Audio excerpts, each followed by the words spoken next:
ചേന്ദമംഗലം കൂട്ടക്കൊലക്കേസിൽ പ്രതി റിതു ജയനെ കസ്റ്റഡിയിൽ വിട്ടുകിട്ടാനുള്ള അപേക്ഷ അന്വേഷണ സംഘം ഇന്ന് സമർപ്പിക്കും. പറവൂർ മജിസ്ട്രേറ്റ് കോടതിയിലാണ് കസ്റ്റഡി അപേക്ഷ സമർപ്പിക്കുക. വിശദമായ ചോദ്യം ചെയ്യലിനും തെളിവെടുപ്പിനുമായി കസ്റ്റഡിയിൽ വേണമെന്നാണ് അന്വേഷണ സംഘത്തിന്റെ ആവശ്യം. മുസ്രാസു ചേരുന്നു. മുസ്ന, ഇനി തുടർ നടപടികൾ എന്തൊക്കെയാണ് കേസിൽ? ധന്യ സൂചിപ്പിച്ചതുപോലെ തന്നെ പ്രതിയെ കസ്റ്റഡിയിൽ വാങ്ങി എത്രയും വേഗത്തിൽ തെളിവെടുപ്പും അതുപോലെ തന്നെ കൂടുതൽ ചോദ്യം ചെയ്യലും ഒക്കെ തന്നെ നടത്തുക എന്നുള്ളതാണ് പ്രത്യേക അന്വേഷണ സംഘം തീരുമാനിച്ചിരിക്കുന്നത്. മുനമ്പം ഡിവൈഎസ്പി നേതൃത്വത്തിലുള്ള 17 അംഗ പോലീസ് സംഘമാണ് ഈ കേസ് അന്വേഷിക്കുന്നത്. പ്രധാനമായും ഈ പ്രതിയുടെ ക്രിമിനൽ പശ്ചാത്തലം ഒരുപാടുണ്ട്. മറ്റ് അഞ്ചോളം കേസുകളിലെ പ്രതിയാണ്. ഈ കോവിഡ് സമയത്ത് 3 കിലോ കഞ്ചാവ് പിടികൂടി കേസ് തൃശൂർ കോടതിയിലാണ് പരിഗണിക്കുന്നത്.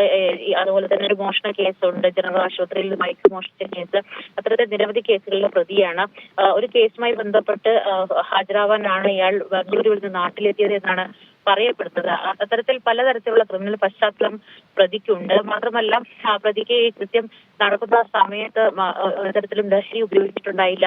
അതുപോലെ തന്നെ മാനസിക രോഗി അല്ല എന്നും പോലീസ് പറയുന്നുണ്ട്. അപ്പോൾ കൃത്യമായ ഇന്റൻഷനോട് കൂടിയാണ് ഇവിടെ വീട്ടിലെത്തുകയും 3 പേരെയും തലക്കരിച്ചും മറ്റും അതിക്രൂരമായി കൊലപ്പെടുത്തുകയും ഒക്കെ ചെയ്തിരിക്കുന്നത്. അതുകൊണ്ട് തന്നെ ഈ സംഭവവുമായി ബന്ധപ്പെട്ട് മറ്റെന്തെങ്കിലും പ്രകോപനം ഉണ്ടായിട്ടുണ്ടോ, അതുപോലെ തന്നെ ഏതെങ്കിലും രീതിയിൽ വേറെ സഹായങ്ങൾ എന്തെങ്കിലും ലഭിച്ചിട്ടുണ്ടോ എന്നതടക്കമുള്ള കാര്യങ്ങളാണ് പോലീസ് പരിശോധിക്കുന്നത്. അതുകൊണ്ട് തന്നെ കസ്റ്റഡിയിൽ വിട്ടുകിട്ടാനുള്ള അപേക്ഷയാണ് ഇന്ന് പറവൂർ കോടതിയിൽ കൊടുക്കുക.